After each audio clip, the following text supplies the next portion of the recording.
اعوذ باللہ من الشیطان الرجیم بسم اللہ الرحمن الرحیم رب اشرح لی صدری ویسر لی امری واحلل عقدۃ من لسانی یفقہوا قولی اللہم انطقنی بالہدی والہمنی التقوی قال اللہ سبحانہ تبارک و تعالی بسم اللہ الرحمن الرحیم وانکحوا الایام منکم والصالحین من عبادکم و امائکم ان یکونوا فقراء یغنہم اللہ من فضلہ واللہ واسع علیم۔ ناظرین، آپ حضرات اسلامی شادی کی اس سیریز میں ملاحظہ فرما رہے ہیں۔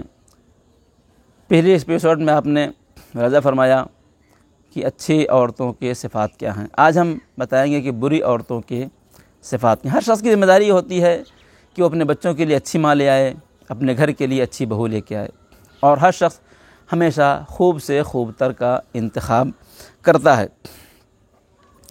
البتہ یہ خیال رہے کہ اس کا مطلب یہ نہیں ہے کہ بری عورتوں کو یکسر چھوڑ دیا جائے اور ان سے کوئی شادی نہ کرے۔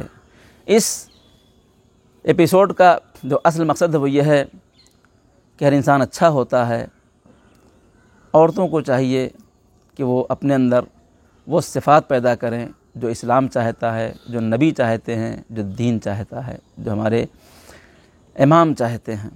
لہذا ان صفات کو بیان کرنے کا صرف مقصد یہ ہے کہ اگر ہمارے اندر برائیاں پائی جاتی ہیں تو ہم ان کو دور کر لیں تاکہ ہماری زندگی اچھی ہو، ہم جس کے ساتھ جینے جا رہے ہیں اس کی زندگی اچھی ہو، اور جو نسل آئندہ ہمارے ہاتھ میں آنے والی، ہماری گود میں پرورش پانے والی ہو، وہ بہتر سے بہتر ہو۔ چنانچہ پیغمبر اسلام نے جابر بن عبداللہ انصاری کی روایت میں نقل کیا کہ تمہارے اندر، تمہارے درمیان بدترین عورتیں کون کون سی ہیں؟ ارشاد ہوتا ہے کہ کیا میں تمہیں بتاؤں کہ تمہارے درمیان بدترین عورتیں کون کون سی ہیں؟ اصحاب نے فرمایا یا رسول اللہ فرمائیں۔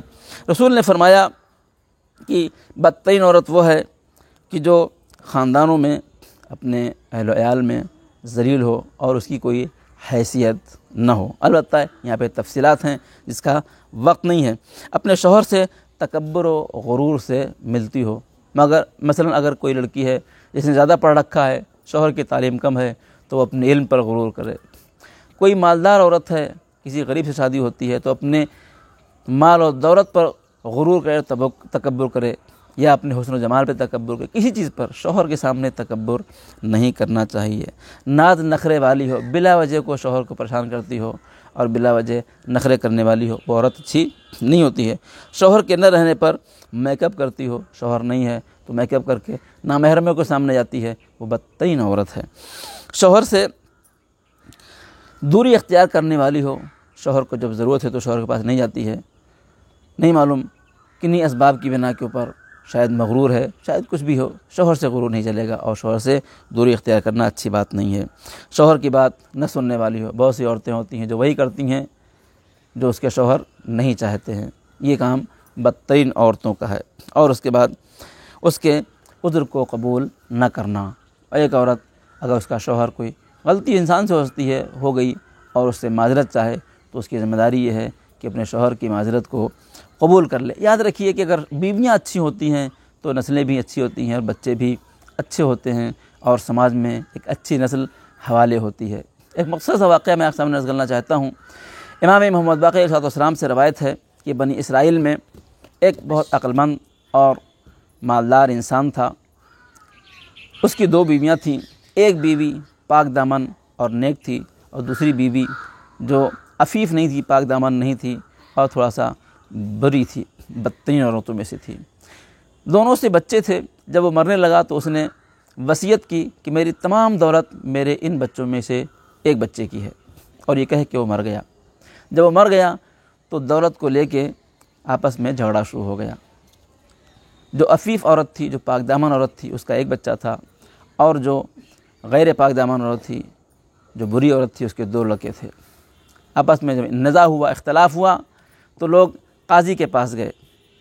قاضی نے کہا اس مسئلے کا حل میرے پاس نہیں ہے، آپ فلاں جگہ جائیے، تین برادران جو تین بھائی ہیں، بہت ہی عقل مند اور سلجھے ہوئے ہیں اور بہت ہی علم رکھنے والے ہیں، آپ ان کے پاس جائیے۔ وہ ایک بھائی کے پاس گئے، دیکھا کہ ایک بوڑھا انسان ہے، سر کے بال سفید ہو گئے ہیں، آثار پیری چہرے پر نمودار ہیں۔ انہوں نے اپنا مسئلہ بیان کیا کہ ہمارے باپ نے اس طرح کہا ہے کہ ہماری پوری دولت ایک بچے کی ہے، ہم کو نہیں پتہ کہ وہ کس کی ہے۔ کہا کہ دیکھو اس مسئلے کا حل میرے بڑے بھائی تم کو بتائیں گے، آپ ان کے پاس چلے جاؤ۔ یہ بچے بڑے بھائی کے پاس گئے تو کیا دیکھا، وہ ذرا ادھیڑ عمر کے ہیں، ذرا سا ہم تندرست بھی ہیں، اور اس چھوٹے بھائی سے زیادہ جوان لگتے ہیں۔ مسئلے کو بیان کیا، انہوں نے کہا یہ مسئلہ ہمارے بڑے بھائی تم کو بیان کریں گے، تو ان کے پاس چلے جاؤ۔ جب بڑے بھائی کے پاس گئے تو کیا دیکھا، وہ ایک جوان ہیں اور تندرست ہیں اور بہت ہی اچھی طرح سے ہیں۔ تو ان کو دیکھ کے تعجب ہوا۔ انہوں نے کہا کہ میرا مسئلہ تو بات کی بات ہے، پہلے آپ اپنا مسئلہ بیان کیجئے کہ آپ کے جو سب سے چھوٹے بھائی ہیں وہ سب سے بوڑھے لگتے ہیں، جو ان سے بڑے ہیں وہ ادھیڑ لگتے ہیں، اور آپ سب سے بڑے ہیں اور آپ بالکل جوان لگتے ہیں، وجہ کیا ہے؟ انہوں نے کہا کہ وجہ یہ ہے کہ میرے چھوٹے بھائی کی بیوی بدترین عورتوں میں سے ہے، میرے بھائی کو پریشان کرتی ہے، ٹینشن رکھتی ہے، ستاتی ہے، لہٰذا اس کی وجہ سے وہ بوڑھا ہو گیا ہے۔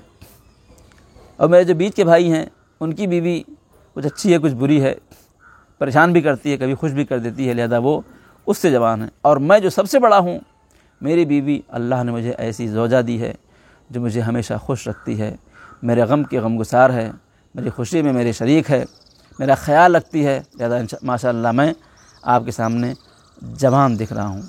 تو بیویوں کا اثر انسانوں پر بھی ہوتا ہے اور بچوں پر بھی ہوتا ہے۔ چنانچہ انہوں نے اپنا مسئلہ بیان کیا۔ اس شخص نے کہا کہ ایسا ہے کہ آپ جائیے، اپنے باپ کی قبر کھودیے، ہڈی نکالیے، اس کو جلائیے، اس کے راکھ لے کے میرے پاس آئیے تو میں آپ کو اس کا حل بتاؤں گا۔ یہ تینوں چلے گئے۔ اب جو غیر پاک دامن عورت کی بیوی تھی، بچے تھے، جو بدترین عورت کے بچے تھے، انہوں نے کراڑی اور پھاوڑا اٹھا لیا باپ کی قبر کھودنے کے لیے، لیکن جو صالح اور پاک دامن اور نیک بیوی کا بچہ تھا، اس نے تلوار نکال لیا۔ انہوں نے کہا ہرگز ہم اپنے باپ کی قبر کھودنے نہیں دیں گے۔ تمہیں دولت چاہیے، تمہیں مال چاہیے، ہم اپنا مال بھی تم کو دیتے ہیں، تم جاؤ، ہم تم سے مال نہیں لیتے ہیں، لیکن ہمارے باپ کی قبر نہ کھودی جائے، میں اپنے مال سے درگزر کرتا ہوں۔ یہ مسئلہ جب ان کے پاس پہنچا تو اس شخص نے کہا کہ تمہارے باپ نے جو دولت دینے کو کہا ہے وہ یہی بچہ ہے جو اپنے باپ کا وفادار ہے، جو اپنے باپ کی قبر کھودنے کو تیار نہیں ہے، اپنے مال کو دے دینے کو تیار نہیں ہے۔ صحیح اولاد وہ ہوتی ہے جو اپنے باپ کی عزت و وقار کے لیے اپنی تمام عزت، مال، دولت ان سب سے درگزر کر جاتی ہے۔ اور جب بیوی نیک ہوتی ہے تو بچے بھی ایسے ہی ہوتے ہیں۔ خدا دعائے پالنے والے ہماری قوم کے تمام بچیوں کو نیک و صالح بننے کی توفیق عطا فرما، اور اس کے نتیجے میں ہماری آئندہ نسل کو بہتر سے بہتر ہونے کی توفیق عطا فرما۔ خداوند ہماری اس خدمت کو قبول فرما۔ ربنا تقبل منا انک انت السمیع العلیم۔ السلام علیکم ورحمۃ اللہ وبرکاتہ۔